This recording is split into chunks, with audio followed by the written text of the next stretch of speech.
Salam Bapak Ibu Saudaraku yang terkasih di dalam nama Tuhan Yesus Kristus. Malam hari ini kita kembali merenungkan bagian firman Tuhan.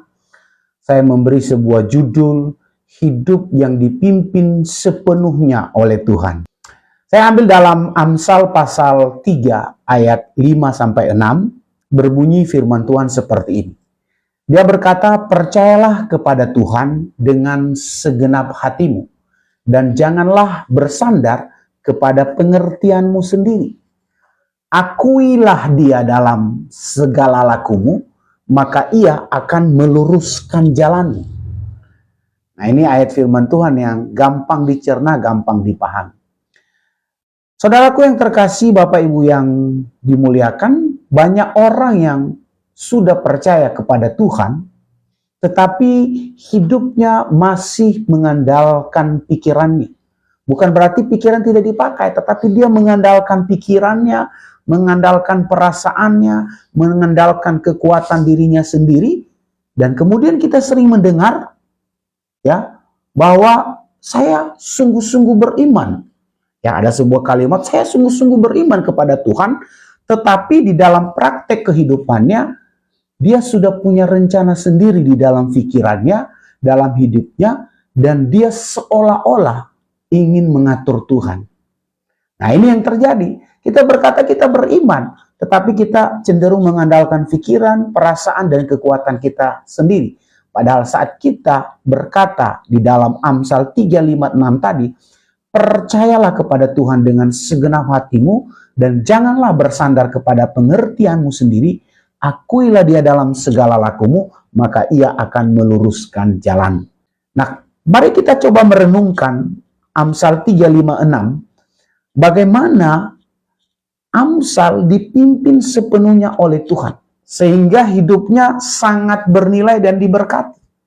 Nah, yang pertama kita lihat, Amsal berkata di dalam ayat 5a, dia katakan, kita harus percaya kepada Tuhan dengan segenap hati. Jadi ada kalimat di sana, percaya kepada Tuhan, tapi dengan segenap hati. Nah, percaya saja tidak cukup, tapi dia katakan dengan segenap hati. Nah, ini memang berat, karena banyak orang percaya. Setan iblis percaya sama Tuhan, tapi dia tidak pernah mengikut Tuhan. Nah, tapi di dalam Amsal sini, percayalah kepada Tuhan dengan segenap hatimu. Kata percaya, kalau kita lihat di dalam bahasa asli Ibrani, ya di dalam perjanjian lama itu, kalimat yang dia pakai di sana itu batah. Artinya menyerahkan diri sepenuhnya. Jadi tidak ada setengah-setengah, menyerahkan diri sepenuhnya. Ya, kalau setengah itu berarti belum percaya. Kalau 99 tetap juga belum percaya. Kenapa? Tidak sesuai dengan kata Ibrani batah tadi. Karena percaya kepada Tuhan, aslinya, bahasa aslinya adalah menyerahkan diri sepenuhnya. Nah, waktu menyerahkan diri sepenuhnya ada ketenangan, merasa tenang, merasa dalam perlindungan, ada sandaran yang aman. Nah, itulah kata percaya yang ada di dalam Amsal 3:5a. Jadi ayat ini mengajarkan kepada kita, hidup kita dipimpin oleh sepenuhnya Tuhan, maka kita percayalah. Batah artinya menyerahkan diri sepenuhnya. Tentu sepenuhnya lagi dia jelaskan keterangan di sana, kata keterangan dengan segenap hatimu. Kata segenap hati sini menunjukkan sebuah kepercayaan kita kepada Tuhan dengan tidak setengah-setengah, tetapi sungguh-sungguh. Jadi supaya hidup kita dipimpin oleh Tuhan dan diberkati, maka kita harus percaya kepada Tuhan secara total. Kata percaya tadi, ingat batah. Pantas saja kehidupan kita kemudian merasa khawatir, takut, dan kehidupan kita seolah-olah tidak ada yang mimpin. Dan betul yang nanti dia katakan sana, kemudian orang mengandalkan pikiran, rencananya, hatinya, dan perasaan. Jadi itu wajar. Maka di dalam kehidupan ini banyak orang yang mengandalkan pikiran, perasaan, itu hal yang biasa. Karena dia tidak percaya sepenuhnya kepada Tuhan. Walaupun di dalam mulut dan logikanya dia berkata dia percaya. Nggak apa-apa. Itu secara formal saja. Nah, yang kedua, supaya hidup Anda dipimpin oleh Tuhan. Yang kedua, jangan bersandar kepada pengertianmu sendiri. Ada kalimat di sana, bersandar. Ya, janganlah bersandar kepada pengertianmu sendiri. Orang yang bersandar pengertiannya sendiri biasa selalu mengandalkan pikiran dan logika. Di sini bukan berarti tidak perlu harus pakai pikiran dan logika, tetapi manusia ya di dalam hidup ini sehebat apapun, sepintar apapun dia, sepiawai apapun pengalamannya, dia seorang makhluk yang terbatas. Maka dia butuh sandaran. Maka standar kebenaran manusia itu terkadang relatif. Tapi dia butuh firman Tuhan, dia butuh Tuhan. Supaya standar kebenarannya bukan standar asumsi atau relativitas. Dia menurut dia benar, menurut saya benar. Ya semua sama-sama benar, tidak ada yang salah. Makanya orang bilang kebenaran itu relatif. Itu sebuah filsuf. Sehingga tidak disalahkan dunia berkata itu kebenaran relatif, itu kan asumsi. Boleh aja, silakan berasumsi. Tetapi di dalam kebenaran firman Tuhan ada standarisasi. Dia katakan janganlah bersandar kepada pengertianmu sendiri, artinya jangan memutuskan sesuatu tanpa melibatkan Tuhan. Tuhan tidak melarang kita untuk berpikir, teman-teman. Tuhan tidak melarang kita untuk merencanakan sesuatu. Tetapi ia melarang kita menjadikan pikiran manusia kita sebagai sebuah fondasi, sebagai sebuah ukuran utama saat kita mengambil keputusan. Jadi keputusan yang kita ambil setelah menimbang, melihat, menghitung, yaitu keputusan manusia. Sehingga kalau terjadi sesuatu yang tidak berkenan, saudara harus bertanggung jawab. Jangan bilang sama Tuhan, Tuhan kok bisa seperti ini? Tidak bisa. Ya, kita tidak bisa komplek. Nah, Yeremia 17 ayat 5 berkata bahwa terkutuklah orang yang mengandalkan manusia, yang mengandalkan kekuatannya sendiri, dan yang hatinya menjauh daripada Tuhan. Jelas. Orang yang mengandalkan manusia, orang yang mengandalkan kekuatannya, dia pasti terkutuk. Kenapa? Dia tentu jauh dari Tuhan. Nah, untuk supaya kita bisa hidup dipimpin sepenuhnya oleh Tuhan, jangan sekali-sekali Anda bersandar kepada pengertian Anda sendiri. Saudara bisa pakai pikiran, tapi ingat pikiran Anda terbatas. Saudara pakai perasaan, perasaan Anda terbatas.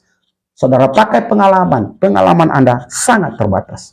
Saat pikiran, pengalaman, perasaan terbatas, saudara tidak boleh memaksa. Saudara harus datang kepada Tuhan, minta hikmat lewat firman, maka dia akan beritahukan kepada kita. Sehingga keputusan kita sesuai dan seturut dengan kehendak Tuhan. Jadi yang pertama, kita harus percaya kepada Tuhan dengan segenap hati. Yang kedua, jangan bersandar kepada pengertianmu sendiri.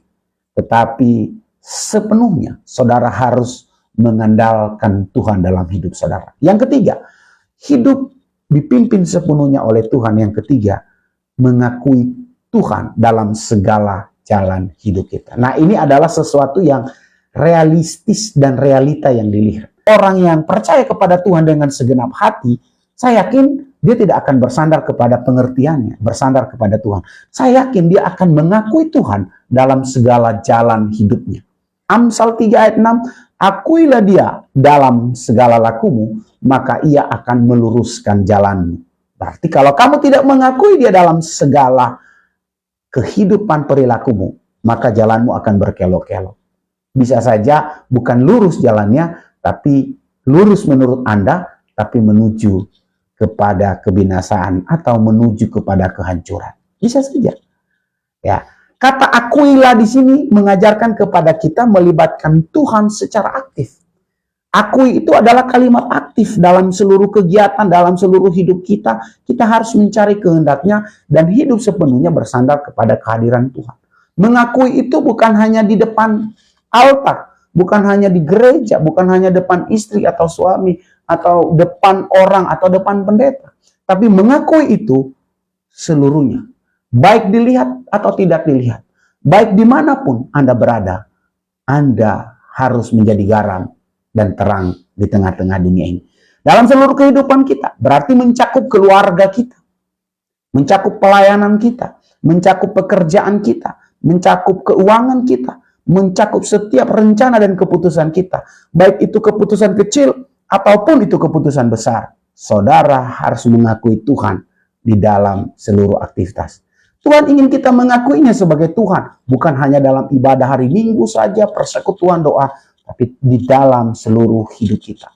Maka Tuhan akan meluruskan jalan kita. Dia akan menolong kita, membimbing kita, menyingkirkan setiap hambatan. Dan setiap hambatan kita bisa lewati dalam hidup kita, sehingga kita bisa menikmati perjalanan iman kita, dan kita mencapai dan menuju sebuah tujuan yang penuh dengan kasih kemuliaan Tuhan. Jadi, saudaraku yang terkasih dalam nama Tuhan, kita di sini di dalam kehidupan kita, tentu ada banyak tantangan dan masalah.